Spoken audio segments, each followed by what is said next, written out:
국민의힘 이종섭 호주 대사 또 황상무 이제 전 시민사회 수석 이 문제가 됐는데 사실 어제까지만 해도 용산에서 기류는 두 분 다 어떻게 보면 절대 내놓을 수 없다라고 했는데 오늘 아침에 전격적으로 황상무 시민사회 수석이 사의를 표하시고 그걸 전격적으로 사표를 받아주셨고 또 이종섭 호주 대사님 같은 경우에는 신속하게 한국으로 들어오겠다라는 메시지를 좀 던지면서 공수처에도 빨리 좀 우리를 소환해달라라는 신청서를 냈다고 합니다. 이 사태, 정말 최근 이 사태로 인해서 서울을 비롯한 수도권의 민심이 싸늘하게 식어가는 그런 모습을 볼 수가 있었는데 이에 대한 솔로몬의 지혜, 뭐가 될 것 같습니까? 이미 다 끝나서요, 판결이. 어떻게 보면 판결로 보면. 근데 저는 이걸로 지금 이제 윤석열 대통령과 한동훈 위원장의 갈등설로 이제 계속 민주당이 끌고 가고 싶어 하는 것 그렇게 같아요. 하려고 하죠. 네, 근데 제가 하나를 말씀드리면 전 윤석열 대통령을 가까이서 뭐 이렇게 매셔본 적이 없어서 잘은 모릅니다만은 그래도 대략적으로 이 생각은 가지고 있어요. 윤석열 대통령이 나와 함께하는 동지들에 대한 의리가 강한 분이구나라는 맞습니다. 생각이 있어요. 그 부분은 확실하죠. 예. 그러다 보니까 이 사람들이 뭐 실수를 한번 한다거나 그리고 이 사람들이 잘못한 걸로 아니고 부당한 대우를 받는다면 이 사람들을 지켜주려는 마음이 있는 것 같아요. 근데 이거는 하나 확실한 거는 리더로서 굉장히 훌륭한 자질 중에 하나입니다. 나와 함께 가는 동지들을 지키려고 하는 것은 리더로서 훌륭한 자질 중에 하나이다. 그러나 지금 그럼에도 불구하고 총선이라는 중요한 시기를 두고 그렇죠. 지금 황상무 수석 같은 경우의 발언은 사실 너무나 부적절했다. 근데 황상무 수석 같은 경우도 제가 보니까 어제였나요? 그제였나? 계속 TV조선의 방송으로 갈 때 좌파 패널들 있으세요. 민주당 패널들. 이분들이 그 사람이 그런 말을 할 사람이 아닌데라고 대려 그러더라고요. 너무나 괜찮은 사람이라고. 그건 제가 보증합니다. 네. 제가 KBS에서 황상무의 시사진단에서 변변한 토론으로 제가 굉장히 오래 방송을 같이 했고 인격적으로 정말 훌륭한 분입니다. 강원도 춘천 분이시고 또 지난 대선 과정에서도 그 메시지 관련해서 윤석열 대통령의 지근거리에서 보좌를 해서 어떻게 보면 지난번에 그 강원지사까지 출마를 하셨다가 좀 안타까운 일을 잊고 결국은 지금 용산에 가 계시는데 저도 그 얘기 듣고 평소 때의 어떤 그 수석님의 생각이 저랬었나 좀 깜짝 놀라기도 했었거든요. 그래서 일각에선 그런 이야기들도 해요. 이게 뭐 자리에서 농담으로 했다라고 하는데 농담이었다고 해도 부적절한 발언이죠. 이건 잘못된 발언인 게 제가 이 발언은 정말 잘못됐다라고 처음부터도 이야기하는 이유는 하나입니다. 지난 문재인 정권 때 문재인 정권이 방송 장악하기 위해서 얼마나 나쁜 짓들을 그렇죠, 많이 예. 했습니까? 다 지금 여기에 방송 장악을 하기 위해서 정말로 민주당의 방송 장악 문건 그대로 시행하지 않았었습니까? 그리고 방송상법 이번에도 강행해서 통과시키지 않습니까? 통과시키지 않습니까? 민주당이야말로 언론의 입에 재갈을 물렸던 건데 지금 윤석열 대통령이 되고 난 이후에 이렇게 지금 기울어진 언론의 환경들을 바로잡으려고 노력을 하는 중이었습니다. 근데 지금 황상무 수석의 이 농담이었든 진담이었든 이 발언 자체는 그간 윤석열 정부의 이러한 노력들을 물거품으로 만들 수도 있는 겁니다. 그렇죠. 자칫하면은 야 윤석열 정권이 정말로 언론에 재갈을 물리려고 하는구나라고 오해받을 수 있는 정말 심각한 발언을 했다라는 겁니다. 그래서 그렇습니다. 제가 이 사건 같은 경우는 사실 당일날 바로 사퇴했어야 맞다라고 하는 거예요. 당일날 사퇴했었어야 맞는데 이건 좀 늦었다. 그럼에도 불구하고 지금이라도 결정한 것은 천만다행이다. 늦었지만 다행이다. 이렇게 정리가 될 수가 그렇게 있는 정리해야 것이죠. 될 것 같고요. 그리고 뭐 시간이 더 있는지 모르겠지만 이종섭 대사 같은 경우는 방금 건과는 또 결이 좀 달라요, 사실은.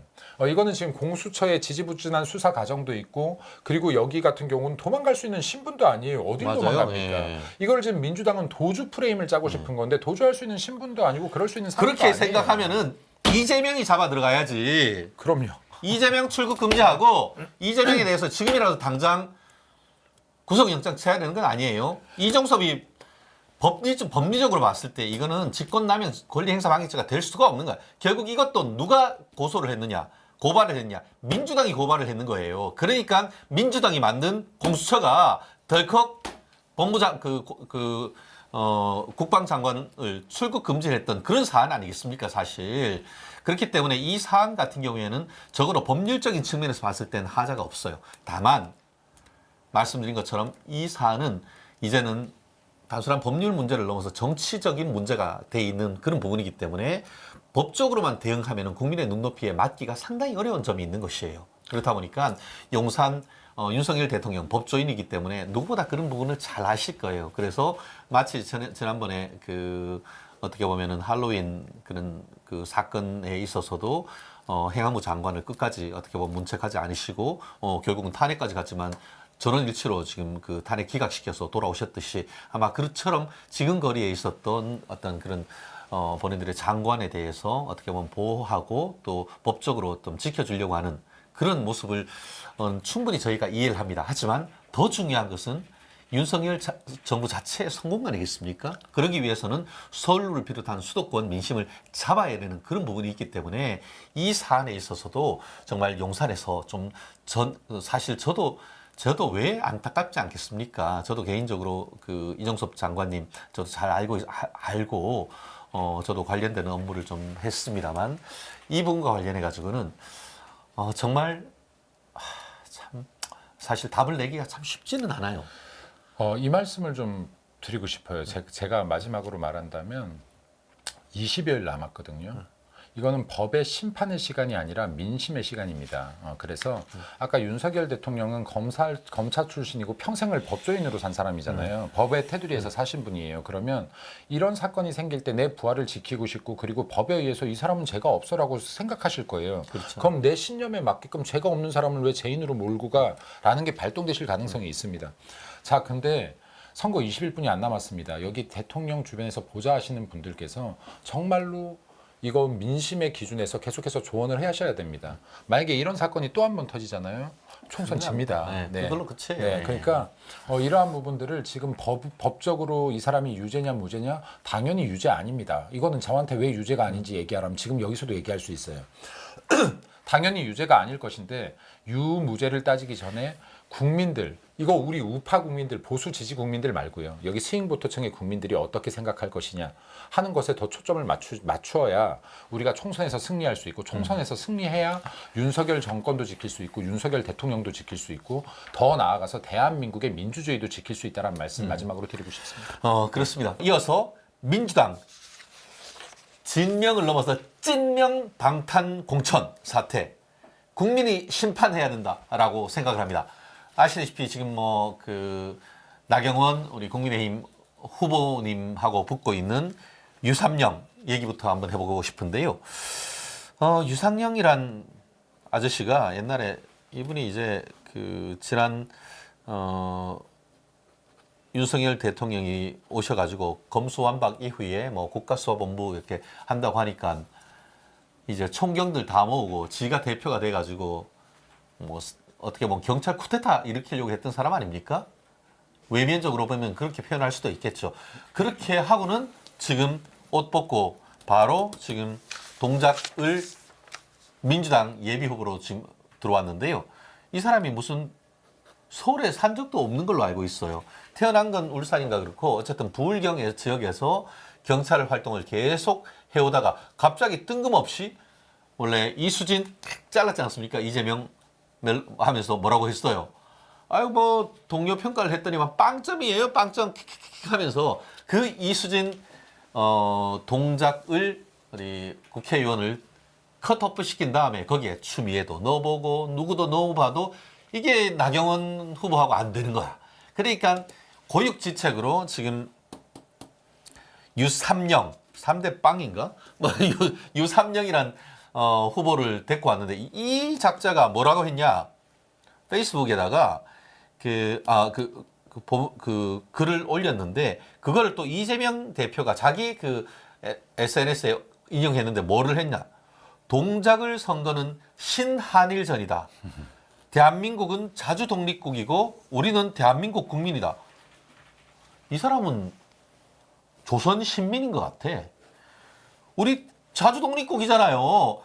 이 사람이 신한일전 무슨 지금 1919년 3.1운동 지금 독립운동 합니까? 당신이 지금 22대 국회의원 선거 나왔지 1919년 3.1운동 하러 나왔습니까? 그렇게 하면서 또 유삼영이 지지자라는 사람들은 참 입에 담기도 그렇습니다. 냄비를 밟아버리자. 우리가 냄비다라고 한다고 하면은 비속어로 여성을 성적으로 어떤 대상을 사실 하는 그런 내용이잖아요. 그걸 밟아버리자. 그 냄비가 누구겠습니까? 참. 어떻게 보면은 국민의힘의 원내 대표까지 했고 지금 현재 동작을의 후보로까지 뽑혔고 지금 공당의 공동선대위원장을 그런 식으로 여성 비하를 합니까? 지들은 무슨 뭐 피해자 중심주의? 무슨 성인지 감수성? 무슨 개소리예요 지금. 그렇게 해놓고는 상대방 후보에 대해서 그렇게 해놓고는 뭐 빰내 뭐네 그런 식으로 얘기를 하고 있고 그것을 또 신한일전이라고 해가지고 떼지난 지금 한일 반일 감정 일으키는 식으로 해서 선거운동합니까 지금? 참 이 사태 어떻게 생각하십니까? 일단 두 가지 측면으로 이것도 좀 이야기해 보겠습니다. 왜 동작을에 류삼영이라는 듣보잡이 공천되었는가? 여기 지금 아까 변호사님 잘 설명해 주셨지만은 류삼영이라는 사람 자체가 울산 중부 경찰서장 재직 시에요. 행정안전부의 경찰국 설립 방침에 반발을 했던 자죠. 그래서 사실은 공무원으로서 공무원의 기본조차 지키지 않은 정치 경찰이었고 정치꾼입니다. 이 사람을. 이 사람을 정의하라고 하면 공무원으로서의 기본도 지키지 않은 정치 경찰이었고 정치꾼이다. 이렇게 딱 규정하면 될 것 같아요.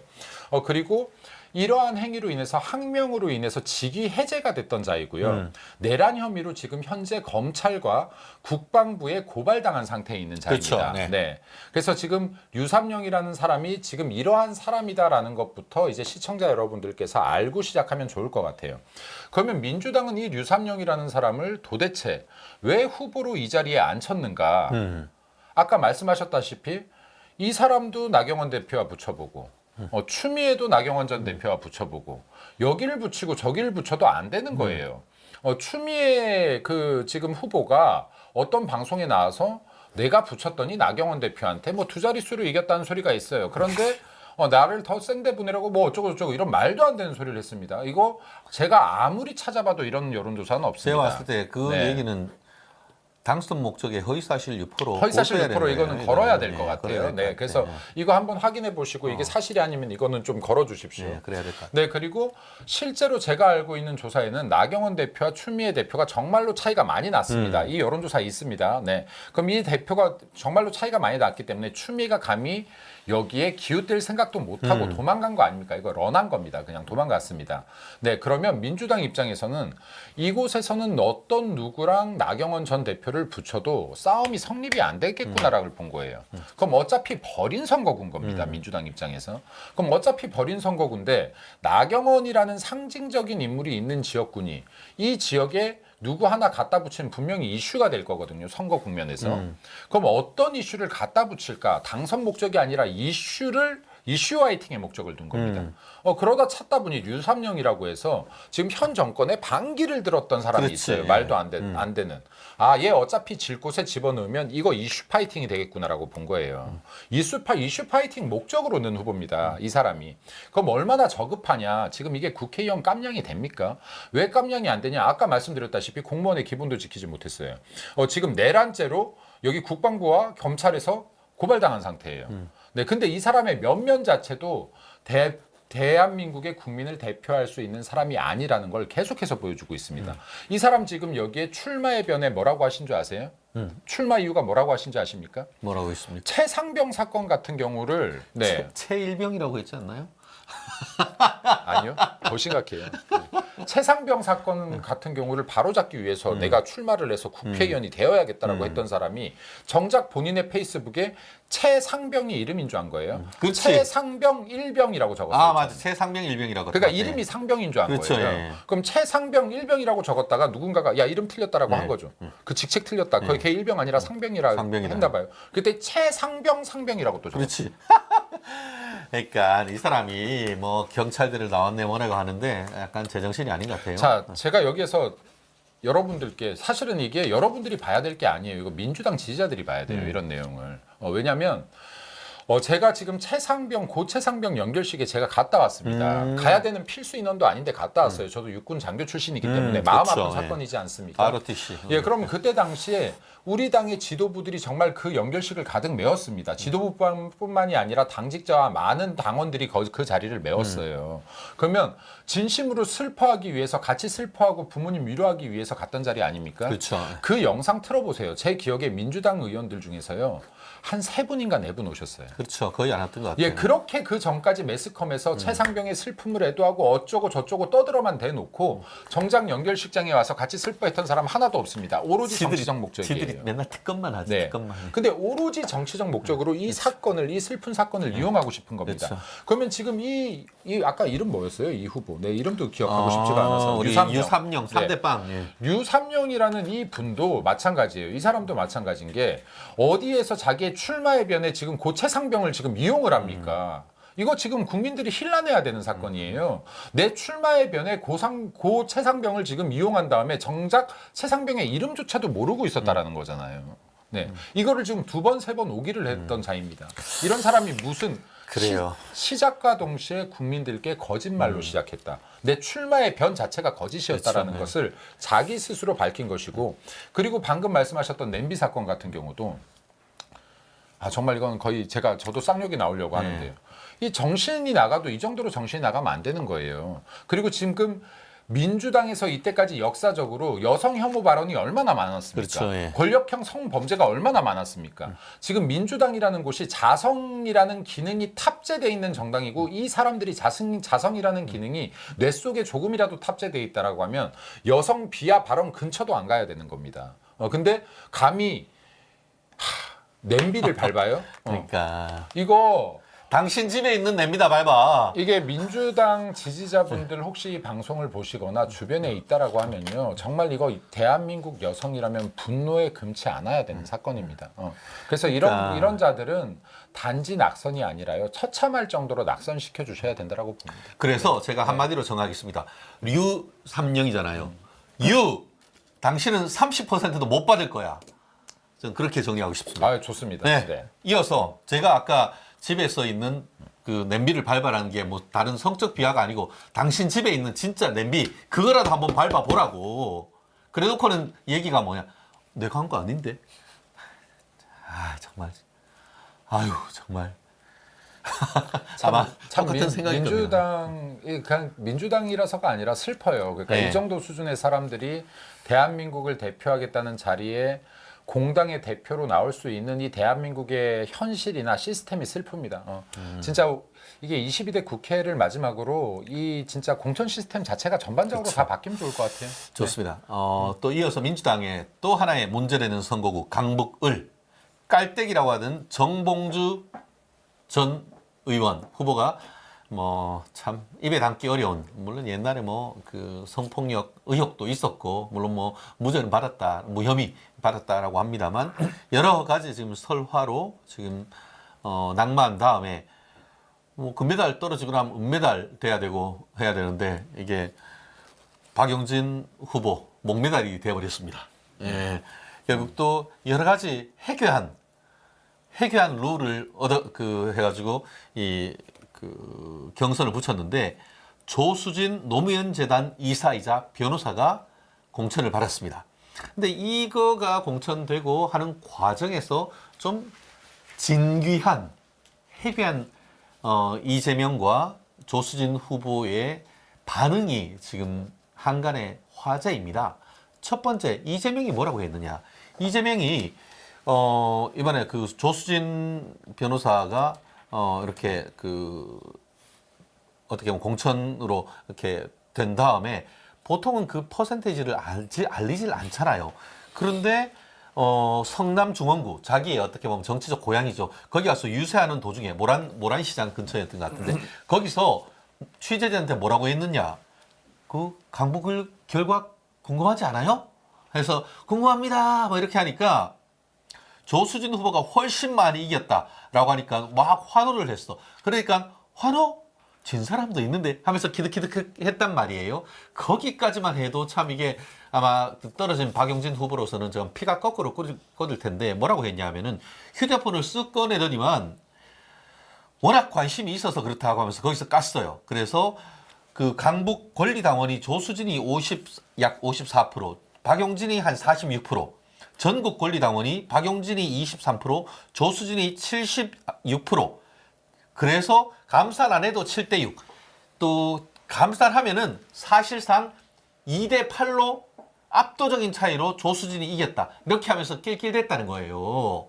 이 사태 제정신입니까? 아니죠. 네. 이재명 이재명 대표는 제가 본 기간 동안은 제 개인적인 사견입니다만은 단 한 번도 제정신이었던 적이 없습니다. 한 번도 제정신이었던 적이 없고. 그렇죠. 제정신이면 네. 그런 얘기 못하죠. 예. 그리고 지금 이게 얼마나 민주당의 공천 과정이 비민주적인 것을 떠나서 폭력적인지를 보여주는 단편이라고 생각합니다.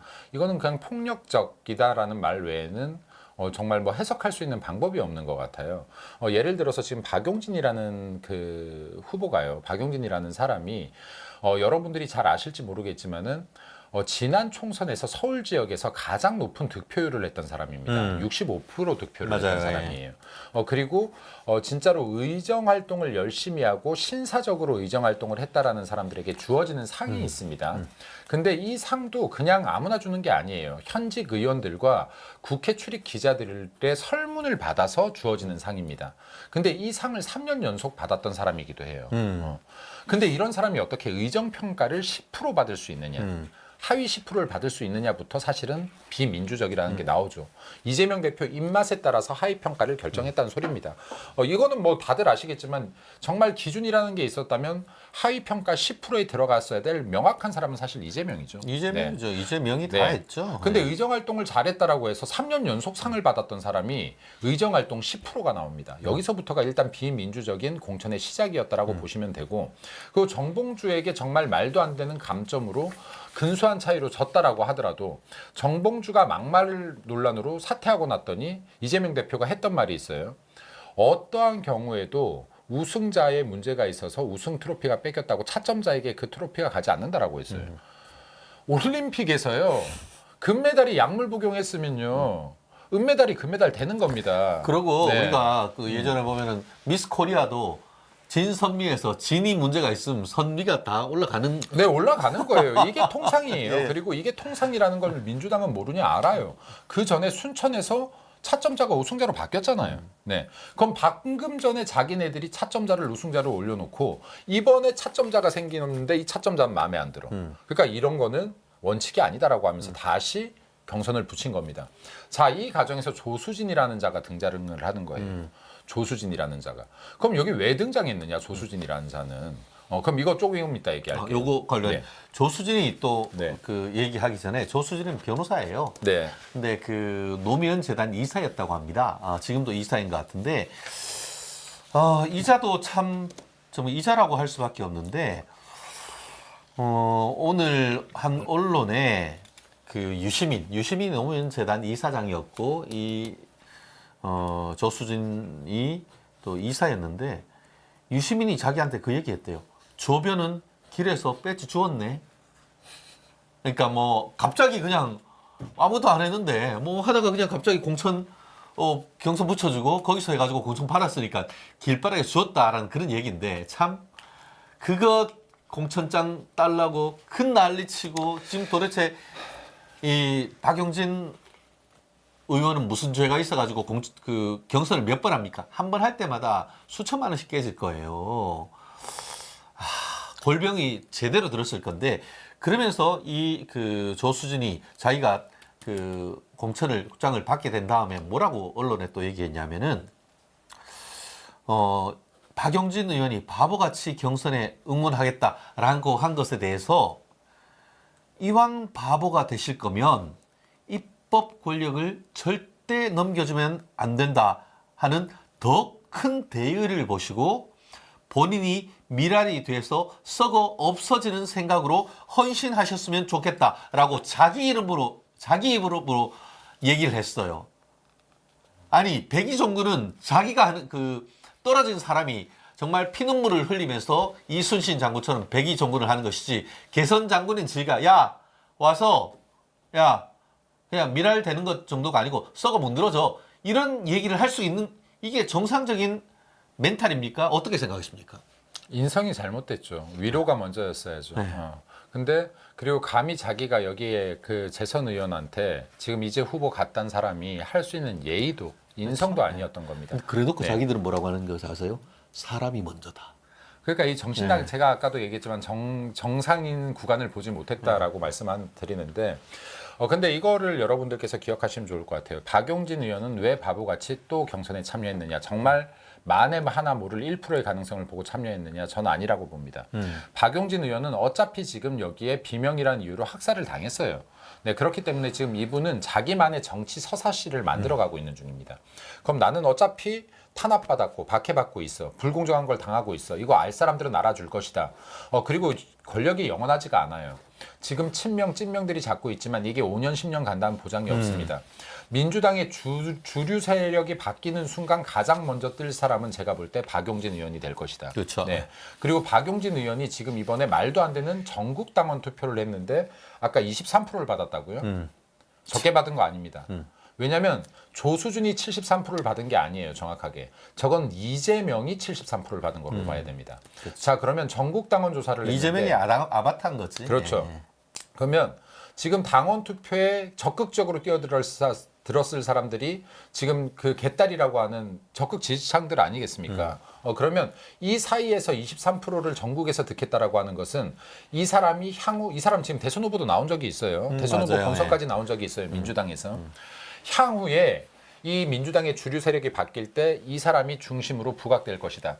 그리고 박용준이라는 사람은 지금 민주당 내에서 이 서사시를 써가는 과정이다라는 거 제가 한번 말씀드리고 싶고 결국 네. 몸집을 키워주는 거지 이재명이. 마치 문재인 때 추미애 장관을 이용해서 문 정권이 윤석열 검찰총장을 탄압했고 그 과정에서 국민들이 탄압하는 모습을 보면서 윤석열을 대통령 후보로 키웠던 그 모습이 상당 부분 대접이 되는 그런 부분인 것 같아요. 그래서 지금 이재명 대표는 이번 기회에 박용진 의원을 정말 짓밟아버리고 싶은 거예요. 완전히 밟아버리고 날개를 싶은 완전히 거지. 꺾어버리고 싶은 거예요. 그러니까 지금 날개뿐만 아니고 허리를 똑딱 부러지고 싶은 거지. 이 심중을 아니까 조수진이라는 자 입에서 썩어 문드러지더라도라는 얘기가 나옵니다. 그런 얘기가 나오지. 이게 절대 위에서 어떠한 이 심중을 잃지 못했다면 내 경쟁자에게 이런 심한 말로 시작을 할 수가 없습니다. 왜? 여기 지금 민주당원들뿐이 없어요. 여기 중도도 있고 지금 보수 국민들도 있어요.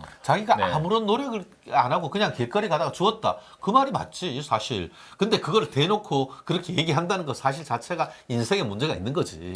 자, 그리고 이제 조수진이라는 자가 왜 등장하는지 이것도 한번 볼까요? 네. 보면요. 지금 이제 정봉주 막말 사건이 터지고 나서 또 하나의 막말 사건이 터졌죠. 양문석이라는 자. 아, 그렇죠. 예. 이어서 얘기하려고 하는 네. 우리 양문석, 우리 막말 대마왕. 네. 저희도 참 방송도 같이 많이 하면서도 참 정말 어이상실. 사실 고향이 저쪽 충무 앞바다 통영이어서 거기에서 두 번인가 지역구에 출마를 했고 또 경남 지사 선거까지도 이제 나오기 위해서 빡빡하다가 어느 순간 갑자기 나 수박 뽑으러 갈래. 라고 하면서 안산으로 가가지고 전해철한테 붙겠다 이렇게 했었는데 알고 봤더니만 2008년 전으로 해가지고 노무현 전 대통령에 대해서 입에 담지 못할 막말을 하고 또 최근에 있어서는 친명이 아닌 친문 의원들에 대해서 뭐죠? 바퀴벌레, 빈대 참 비유도 멸칭을 써가면서 사실상 명예훼손 내지 모욕적 발언을 무지하게 쏟아냈던 사람 아니겠습니까? 그런 사람을 공천하는 과정에 어떤 일이 있었냐. 실제 민주당 공관위원회에서 도덕성 검증 소위가 있었다고 합니다.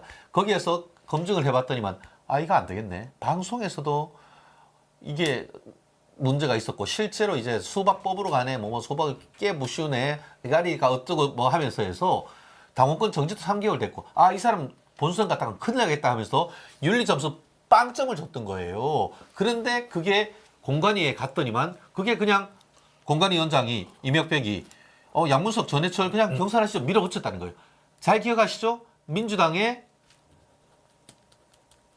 이게 이수진 지역구 의원 같은 경우에는 동료 평가 빵점 받았다고 키득키득 했었고 김영주 국회 부의장에 대해서도 윤리 점수 빵점이었다고 하면서 이주기였습니다. 그래서 다 탈당했던 건 아닙니까? 그런데 유독 친명 앞잡이 마치 유동규 같은 역할을 하고 있는 이 양문석에 대해서는 어떻게 그렇게 폭으로 감싸고 치마폭으로 감싸가지고 아직까지도 계속 지금 두고 있는 것 같은데 이 사태 한번 좀 평가를 해주시죠. 일단 이재명 대표 입장에서는 명확하게 내가 사법 리스크로 인해서 정말로 이 총선이 지난 이후에도 사법 리스크를 방어해줄 내 친위대가 필요한 겁니다. 이재명 입장에서 양문석이라는 자는 제명 제일검 정도 되는 거예요. 이때까지 역할이. 무조건 이재명을 비토하는 것은 막아주고 그리고 비명계들에게는 정말로 강력한 공격을 해주는 나한테 꼭 필요한 사람이었던 겁니다. 근데 지금 이 사람이 과거 발언으로 논란이 돼서 공천이 취소되는 상황에 오니까 이재명 대표가 이 사람만 지켜야 되는 거예요. 왜? 내 호위무사 중에 탑인 사람 중에 한 명이니까. 예. 잘 생각하면 양문석 네. 그 옆에 또 김현 전 춘추관장 또 그 외에 또 그 남양주에 가면은 최민희 참 우리가 보면은 4차원이라고 해야 될 사람들을 다 공천을 주는 거 보면은 도대체 민주당의 어떤 그 상식이 저 개인적으로 정말 납득이 안 가거든요. 이재명 대표를 방탄을 제대로 하기 위해서는 상식이 있으면 불가능합니다. 네. 이게 맞다, 지금 맞다. 정확해요. 예. 상식이 있으면 네. 불가능하다. 그래서 상식이 없이 맞아요. 오로지 나의 이득만을 생각할 수 있어야 이재명 대표를 제대로 방탄할 수 있는 겁니다. 그럼 방금 변호사님 말씀하셨던 이런 인물들이 누가 제일검인지는 모르겠어요. 누가 제일이검이고. 그런데 이런 자들이 상식 없는 자들이 나의 이득을 위해서 이 사람한테 잘 보여야 되겠구나. 이 사람의 잘못은 어떻게든 방탄하고 이 사람을 공격하는 무리를 어떻게든 공격해서 내가 이 사람 눈에 들어서 배지를 한번 달아야겠다라는 목적이 아주 명확한 사람들인 겁니다. 근데 이재명 대표가 지금 가장 필요로 하는 사람은 어떤 사람이냐? 정무적 감각이 뛰어난 사람, 정치 능력이 있는 사람, 그리고 똑똑해서 뭐 입법을 잘할 수 있는 사람, 민생을 살필 수 있는 사람 이런 사람 아니라는 거예요. 나를 제대로 호위해 줄 수 있는 내 사법 리스크를 제대로 막아줄 수 있는 사람들이 필요한데 그렇죠. 그 중에서 결코 없어서 안 되는 검사였던 겁니다. 그렇죠. 예, 양문석이라는 자가. 그럼 이 사람의 공천을 어떻게든 여기 검사는 칼제비. 그렇죠. 예. 어떻게든 간에 이 사람의 공천을 합리화시켜야 되는 것인데요. 양문석이라는 사람의 공천을 합리화시켜야 돼요. 자, 근데 민주당으로서 너무 아픈 말인 거예요. 과거 발언이. 민주당이 맨날 뭐라고 합니까? 노무현 정신을 이어받았다. 김대중 정신을 이어받았다라고 해요.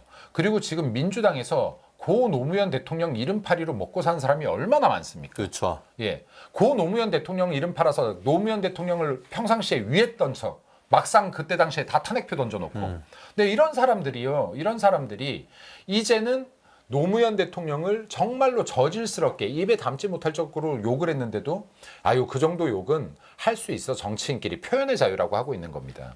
자 근데요 이 말씀 좀 드리고 넘어갈게요. 노무현 대통령 욕해도 됩니다. 노무현 대통령이 신성 불가침의 영역이 아니에요. 노무현 대통령이 과거 행적 중에서 잘못한 게 있으면 욕해야죠. 보수들도 욕해야 되는 게 있으면 당당하게 할 수 있는 겁니다. 민주당 내에서도 할 수 있어요. 근데 이 욕이라는 게 언어가 비판은 할 수 있으나 욕설이 돼서 언어가 정제되지 못한 것을 최소한 이 정치권에 있는 공인들이 해서는 안 되는 것이죠. 근데 이 양문석이라는 자의 언어들은 정제되지 못한 수위를 넘어갔다. 이 수위를 넘어갔다. 네, 그리고 이거는 민주당에서 아파야 될 부분이에요. 그 민주당 내에서도 당연히 반발이 나오죠. 야 노무현 대통령에 대해서 이렇게까지 비토를 하고 거의 쌍욕에 가까운 욕설을 했다라고 하면 이건 우리 당의 비전과 맞지 않는 거 아니야? 이념과 맞지 않는 거 아니야? 신념과 맞지 않는 거 아니야? 이런 사람을 어떻게 민주당의 후보로 내니? 그렇죠. 민주당에서 볼 때 이럴 거예요. 이런 애는 정의당으로 가야지, 진보당으로 가야지 그렇죠. 할지는 모르겠어요. 근데 민주당에는 적합치 않아라고 그렇죠. 하는 거예요. 결국은 이 부분은 뭐의 문제냐면 단순히 욕설의 문제가 아니고 민주당의 정통성을 그렇죠. 겨냥하고 총을 쏘는 이게 그게 문제인 거죠. DJ 정신, 노무현 정신이라고 그 정신이 뭔지는 저도 잘은 모르겠습니다만 그 정신을 완전히 갉아먹는 그런 결국 당 대표실에 DJ 김대중 전 대통령, 노무현 전 대통령 사진 위에 이재명 꽉 못 박는 거 아닙니까? 그러니까 이제 내부적으로 많은 반발이 있고 그러다 보니까 친문 또 친노 세력 이런 분들 같은 경우에는 마음 둘 곳이 없어가지고 결국 어이가 없이 이게 조국당으로 가는 이런 그 사태가 지금 벌어지고 있는 건 아니겠습니까? 노무현 대통령에 대한 역사적 평가는 갈릴 수 있어요. 근데 민주당에는 진심으로 노무현 대통령을 사랑하고 존경하는 사람들이 있습니다. 많죠. 민주당에 네, 많아요. 그럼요. 네. 네, 결국 이건 의원들 중에서도 있어요. 진심으로 내가 노무현을 사랑하고 존경하는 사람들이 의원들 중에도 있습니다. 이 사람들은 지금 강력하게 반발하는 거 아닙니까? 김부겸 네. 전 총리라든가 지금 노무현 대통령 때 대통령실에 있었던 전직 그 의원들 같은 그렇죠. 경우에는 이 부분에서 굉장히 강하게 비판을 하고 있음에도 불구하고 거기서 이해찬이 나타나가지고 하나 뭐 이렇게 하고 있는 것이 참 권력 무상하다 이런 생각이 듭니다. 자, 이제 여기서 봐야 될 게 이 포인트인 것 같아요. 관전 포인트는 이재명으로서도 부담이 되죠. 내 제일검을, 내 이재명 제일검을 지킬 것이냐, 아니면 지금 민주당 의원들의 비토로 끝날 것이 아니라 민주당의 수많은 당원 중에서도 노무현 대통령을 사랑하는 사람들이 많습니다. 이 사람들의 이 여론까지도 입막음을 해야 되는 것인데 그럼에도 불구하고 내가 양문석은 포기하지 못하겠는 거예요. 그렇지. 그래서 예. 끄집어낸 카드가 유시민과 조수진이라는 말씀을 제가 드리고 그렇죠. 싶습니다. 결국 그 카드는 네. 결국 이게 기본적으로 이제 유시민은 노무현 재단 이사장이고 또 조수진도 결국 노무현 재단 이사기 때문에 그러니까 친문을 뭘 하려고 하니까 그러니까 친노라는 부분에 대한 위무 정책을 통해 가지고 원조 친노에 대한 어떤 러브콜을 보내고 그렇죠. 그래서 이걸 외부로 무마시키고 싶은 거예요. 그렇죠. 그렇게 해서 외부로 나갔던 그 조국으로 당으로 갔던 사람들을 끌어오기 위한 전략적 포석이 바로 조수진인 것이죠. 그래서 제가 볼 때는요, 유시민 이 작가가 조수진 이 후보한테 야, 너 배지 길에서 주웠다라는 농담을 할 수 있는 건 무엇이냐면 생색내고 싶은 거예요. 다 나 때문이야. 내가 지금 큰 역할 했지. 내가 네. 지금 이거 양문석 내가 보호해주고 내가 큰 역할 했지.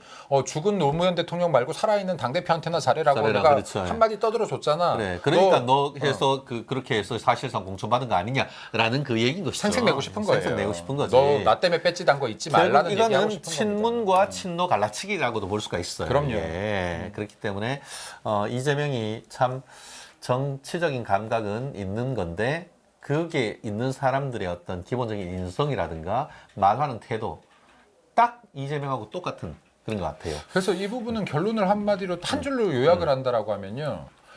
민주당이 대한민국 공당에서 민주당이 완벽한 이재명의 사당화가 되는 과정이었다. 민주당의 공천 과정이. 이게 딱 한 줄 요약인 것 같아요. 지금 이재명 입맛대로 다 집어넣었고 조수진도 뭐 이게 방송 시간상 제가 다 얘기는 못하겠으나 조수진도 여기 통진당 출신이라고 봐야 되지 않습니까? 그렇죠. 예, 그리고 통진당은 제가 지난번 방송에도 말씀드렸지만 이재명 대표가 성남시장 당시부터 굉장히 연계되어 있는 곳이에요. 그러니까 완벽하게 여긴 비명이라고 볼 수도 없어요. 친명 또는 친명이 될 가능성이 아주 많은 자. 그렇죠. 앞으로 이재명 대표에게 완전히 충성할 자 중에 전투력이 좋은 사람 한 명 더 들어왔다라고 생각하시는 게 맞습니다. 그래요. 참 요지경이죠. 세상은 요지경 하는데 그 민주당의 공천 자체가 저희 그 보통의 상식을 가진 사람으로서 참 납득하기 어려운 것 같습니다. 자, 이번에는 조국당 무슨 혁신이야 개뿔은 조국당 한번 조국당 비례. 저는 조국당 비례를 보면서 조국 피고인 중심당, 조국 조핵관 검경 방탄당 뭐 이렇게 저는 얘기를 하고 싶은데요. 실제 그 봤더니만 이번 그 뭐 지역구는 아예 안 냈으니까 비례 리스트를 봤더니만 1번 여자 박은정 검사, 또 2번 조국이야 조국. 예, 조국인데 잘 보니까 그 당선 가능성에 있는 1번부터 10번 10명 중에 전직 법무장관 1명. 그리고 전직 검사 2명, 전직 경찰 1명, 전과 사범 변호사 1명. 근데 이게 조금 더 까봤어. 봤더니만 2심에서 실형 2년 받은 사람 1명, 조국. 네. 1심에서 실형 3년 받은 경찰 황운하 하나. 또 재판에 넘겨져서 수사받고 있고 재판받고 있는 검사 2명. 그리고 음주운전. 무인의 운전으로 전과 사범 1명. 와, 그래서 제가 그랬습니다. 야, 이 사람들 다 이제 기소가 돼가지고 전과가 확정되면은 도대체 별이 몇 개야? 제가 그렇게 제목을 달았는데 이런 그 조국 방탄당 막장 비례 리스트 어떻게 보시나요? 뭐 막장이라고 봅니다. 아니 근데 이게 참 웃을 일도 아니고요. 예. 이게 그게 진짜 예. 가능성이 있거든. 빼치할 가능성이 있거든, 진짜. 이 어이없는 상황이 한번 말씀해 주시죠. 이게 지금 최근 여론조사를 보면요, 이게 그 조국 신당이 20% 중반대를 넘어간 것 같아요. 네. 그럼 지금 여기에서 굉장히 심각한 것 중에 전 두 가지 국면으로 좀 말씀드리겠습니다. 하나는 우리 당이 초도 대응을 너무 잘못했다. 네. 반성도 해야 되니까요. 예, 맞아요. 네, 두 번째는 민주당이 진짜로 당원들에게 버림받을 날이 얼마 남지 않았다. 나 이 두 가지로 좀 그렇죠. 분석을 해보려고 합니다. 먼저는 예. 사실은 우리가요 작은 단체 하나를 만들어도요 여기 변호사님하고 저랑 단체를 하나 만든다고 쳐요. 그럼 여기 회장을 서로 하려고 싸우지 않아요. 이 단체를 진짜로 키울 목적이면 우리보다 더 훌륭한 사람이 있나 밖에서 찾게 됩니다. 네, 조금이라도 더 훌륭한 분을 모셔보려고 하는 거예요. 이 단체를 정말로 키울 목적이라면.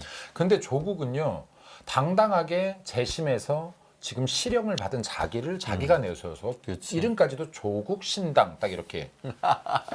네. 조국을 모독하지 마라. 네.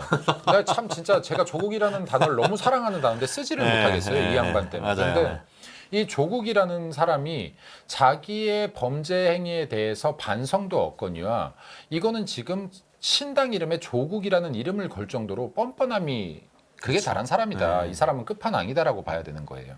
그럼 지금 이제 이것도 부끄러운데 처음으로 1호 인재 영입했던 지금 대변인을 맡고 있나요? 여기 그 신장식이라는 분. 신장식. 네. 이분부터가 문제예요. 이분이 지금 음주운전 한 번에 무면허 운전 3번이죠. 맞나요? 맞아요. 네. 음주운전 한 번에 무면허 운전 3번인데 이게 2년 사이에 벌어진 일이에요. 이게 자성과 반성 능력이 있는 사람이라고 하면 이거 2년 사이에 같은 범죄를 계속해서 무한 반복 저지르겠습니까? 그렇죠. 이거? 근데 이 부분과 관련해서 네. 이재명이 뭐라고 했는지 아세요? 인적 피해, 물적 피해가 없었다고 해요. 아유 참. 그러면은 평소 때 당신 음주운전은 살인행위다 이런 얘기하면 안 돼. 그것도 마찬가지고 그러면 자기도 참, 음주 지금 요거 전에 얘기 드렸죠. 국민의힘 같은 경우에는 음주운전이 사실 4대 악이다라고 해서 지난 20년 전까지 해가지고 그 공천 배제 사유로 삼았습니다. 그런데 재밌는 게 민주당은 요 기준이 15년이야. 15년. 왜 15년으로 했는지 아시죠? 너무 많으니까요. 다 나가야 되니까. 요게 15년으로 자르니까 이재명 20년 하니까 이재명이 들어가는 거야. 이재명이 들어가는. 그러니까 아무 이유 없어. 이재명이 그 음주운전 경력이 20년 하니까 들어가는 거야. 그러니까 이게 쪽팔리니까 15년을 한 것. 그거 외에는 달리 해석할 수 있는 방법이 없는 거예요. 그러니까 지도 얘기 좀 쪽팔렸나요? 아니 그건 전과 사범이어도 그 인적 물적 피해가 없어. 그러면은 당신 앞으로 그럼 인적 피해 없다 하더라도 앞으로 공천할 때나 뭐 공천할 기회가 있을지도 없을지도 모르지만 계속 그럴 겁니까? 그러면서 앞으로 음주운전에 대해서 무슨 윤창호법이나 뭐는 그런 법 만들 겁니까? 말이 되는 소리를 좀 하세요. 지금 방금 변호사 말씀이 제가 이 발언을 처음 들었는데 이재명 대표가 이 말을 했다라고 하면 이 사람은 음주 면허뿐만이 아니라 범죄 행위에 대해서 어떤 인식을 갖고 있는지를 보여주는 겁니다. 예를 들어 내가 칼을 들고요. 내가 강도를 할 생각으로 어떤 집에 들어갔다 칩시다. 근데 그 집에 사람이 없어요. 훔칠 물건도 없어요. 그래서 그냥 나왔어. 괜찮다는 거예요? 그럼 인명 재산상 피해 없었으니까 지금 이 사람이 어떤 식으로 지금 이 범죄를 바라보고 있는지 이 시각조차도 드러난 것이다라고 보여지고 조국 지금 신당에서 약간 방향이 틀어졌지만은 조국 신당은 이런 사람이 너무 많다. 그리고 황운하 같은 경우도요. 여기 현직 경찰 때 지금 울산시장 선거에 불법 개입을 했던 사람이에요. 맞아요. 선거 국기문란 민주주의 파괴자야 사실. 예, 유죄가 확정된다면 가장 큰 죄로 물어야 되는 겁니다. 우리나라가 지금 부정선거에 대한 이야기들이 너무 많다 보니까 부정선거 정도 이렇게 지금 선거 개입 사건 정도가 정말 별거 아닌 것처럼 쓱 넘어가 버리는데요. 이 사람 실형 3년 받았었죠. 그때. 맞아요. 실형 3년. 네, 실형 3년 받았던 자인데 지금 이 사람 같은 경우에는 현직 경찰로서 지금 대통령의 하명을 받고 울산시장 당시에 김기현 후보를 조사를 하고 그리고 부정 개입을 해서 선거 결과를 조작하게끔 만들었던 거예요. 민의를 왜곡시켰던 겁니다. 투표라는 과정에서 민의가 왜곡된다는 건요. 대한민국 자유민주주의 제도가 제대로 설 수가 없다라는 걸 얘기합니다. 대의민주제도가 설 수 없다는 것이고 더 이상은 국민이 대한민국의 주인이 아니라는 걸 의미하는 거예요. 이것만큼 큰 죄가 어디 있습니까? 근데 이런 사람들이 당당히 지금 배지를 달고 있는 게 대한민국의 현실이고 이런 사람들이 지금 조국신당이라는 곳에 가서 나 배지 한 번 더 달래 하고 있는 게 지금 대한민국의 현실인 겁니다. 그렇죠. 근데 지금 이런 슬픈 현실들을 국민들이 모르시는 것 같아요. 네, 그래서 사실은 국민들께 정치를 많이 알아주십시오 외치는 것도 정치인의 한 명으로서 부끄러운 일이에요. 국민들은 정치보다요, 내가 삶을 즐기고 여유를 즐기고 내가 먹고 사는 문제를 해결하기 위해서 살아가는 게 맞아요. 근데 대한민국 국민들이 정치에 관심을 안 가져주면 대한민국은 정말로 패망할 수 있기 때문에 저희들이 계속 국민 여러분 너무 죄송하고 송구하지만 정치에 좀만 더 관심을 가져주십시오. 정치를 좀만 더 들여봐 주십시오라고 외치는 겁니다. 그래서 지금 이 부분들에 대해서 사실은 많은 중도 국민들이나 그리고 이 분들께서 정치 뉴스만 보고 살 수도 없는 노릇이거든요. 사실 황운하가 누군지도 모를 수도 있습니다. 그렇지 않겠습니까? 그리고 아까 뭐 신진석 저도 이름 몰랐어요. 네, 저 신진식 저도 이름 몰랐습니다. 그러면 신장식. 신장기업 안 돼. 네, 지금도 헷갈리네. 그럼 신장식이라는 사람들 대다수의 국민들이 이름조차도 몰랐을 거란 말이에요. 근데 거기가 TBS 옛날에 그 김호준이 하고 막 그 좌빨에 있을 때 다 그 진행했고 그러고 나서 MBC까지 가서 신장기업이라는 아침 방송도 했던 사람. 그래서 제가 이 말씀을 드리고 싶어요. 이러면 우리 정치권에선 유명한 줄 알아요. 근데 신장식이라는 사람이 좌파 방송에 나왔다라고 하면 이런 좌파 방송을 보는 사람들은 죽이 되든 밥이 되든 민주당 찍는 사람들입니다. 자, 그럼 여기서 유명한 거예요. 예를 들어 가운데 중도 혹은 우리한테도요. 정치인들한테 오늘 가서요. 정치인들 10명한테 물어보면 절반 이상 대답 못 할 거예요. 그럼요. 지금 뭐 예를 들어 뭐 농수산부 장관 누구야? 몰라. 이름 모르대요. 몰라, 네. 근데 이런 사람 이름을 안다고요? 그러니까 모릅니다. 실제로 그래서 그리고 어떤 문제가 있냐면은 사실은 이자는 지난 4년 전에 정의당에서 국회의원 나오려고 했었어요. 그랬는데 아까 얘기했던 이런 문제 때문에. 음주 그리고 네. 무면허 전과 4번 문제가 돼가지고 못 나왔어.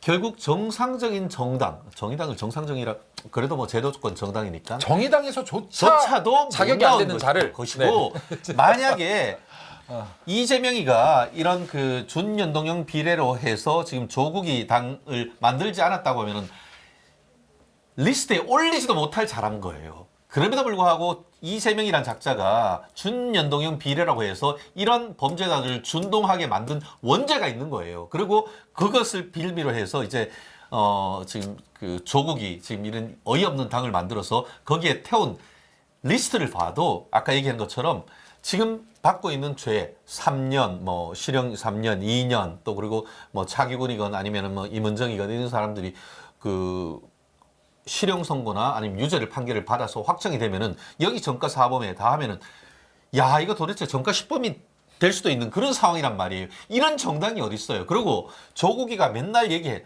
검찰 무슨 독재 무슨 댕댕이 소리냐. 아까 얘기했죠. 지들이 당선권에 있는 애들이 다 검사, 법무부 장관, 검사장 그런 사람들에다가 경찰청장 했던 그런 인간들을 다 하고 변호사. 아니 그래놓고 무슨 국민의힘에 대해 가지고 검사공천이라고 해. 이게 이런 자가당착적인 그 얘기에 대해서 표를 준다는 게 저는 도대체가 제 그 상식으로서는 납득이 안 가는 거예요. 정말 이런 얘기 정말 주위 분들한테 정말 이런 아까 얘기한 것처럼 조획관 검사공천 아니에요. 조획관 검경공천 자기들 그 당으로 한다고 하면은 결국 육법당 하듯이 법조인당 하듯이 거의 퍼펙트한 검경당 아닙니까? 그래놓고 무슨 윤석열 검찰 정권을 심판한다? 무슨 자다가 봉창 두드리는 소리입니까? 아이고. 그래요. 그래서 이게 지금 뭐 조국신당 같은 경우도 보면요. 지금 이제 아까도 말씀드렸지만 최초 단계에서 조국신당이 뭐 여론조사가 13% 정도 나올 때요. 민주당하고 합쳐서 한 27% 되고 그때 아마 국민의힘이 28% 정도 됐을 겁니다. 이 비례정당 지지율이. 근데 이때만 해도 조국이라는 자가 비록 범죄자이고 말도 안 되는 당이지만 어차피 조국 신당이 됐든 민주당이든 비례투표를 찍을 자들은 고정적인 민주당 지지층이 있으니 그럼 이 정도로 이게 절반을 나눠갈 정도로 민주당의 이재명의 민주당이 민주당 당원들로부터도 민심을 잃었구나라는 판단을 할 수 있는 구간이었는데 지금 중요한 것은 조국 신당의 지지율이 계속 높아지고 있다는 겁니다. 이것은 지금 일부 중도들 그러니까 스윙보터층들이 움직였다는 소리거든요. 조국 신당으로 비례해서만큼은. 자 그러면 여기에 아까도 말씀드렸지만은 정치 고관여층들이 아니면요 뉴스 붙잡고 살 시간이 없습니다. 나 맞아요. 먹고 살기도 바쁜 세상이에요. 그렇기 때문에 이러한 흐름들을 정확하게 이러한 내용들을 모를 수 있습니다. 조국이 지금 확정 판결을 받았는지 재심에서 그리고 또 여기에 이렇게 음주운전에 무면허운전을 3번씩이나 해서 정가 사범인자들이 있는지 그리고 정말 국민의 뜻을 왜곡시키는 부정선거 개입을 한 이런 황운하 같은 자들이 있는지 이거를 국민들이 모를 수 있습니다. 그렇기 때문에 여기에 이런 부분들을 주변에 정치 고관여층이 아니신 분들 많은 국민들께 조근조근 알려주세요. 흥분하시지 마시고 조근조근 알려주셔야 그분들께서 아 진짜야? 라고 하고 신문이라도 한번 찾아보셔서 아 진짜로 문제 있는 사람들이 많구나. 여기에 내가 잘못 투표하면은 정말로 우리나라 국회가 범죄자들의 소도가 되겠구나. 이 피신처가 되겠구나 하는 것들을 느끼실 수 있게 많이 이렇게 알려주시길 바랍니다.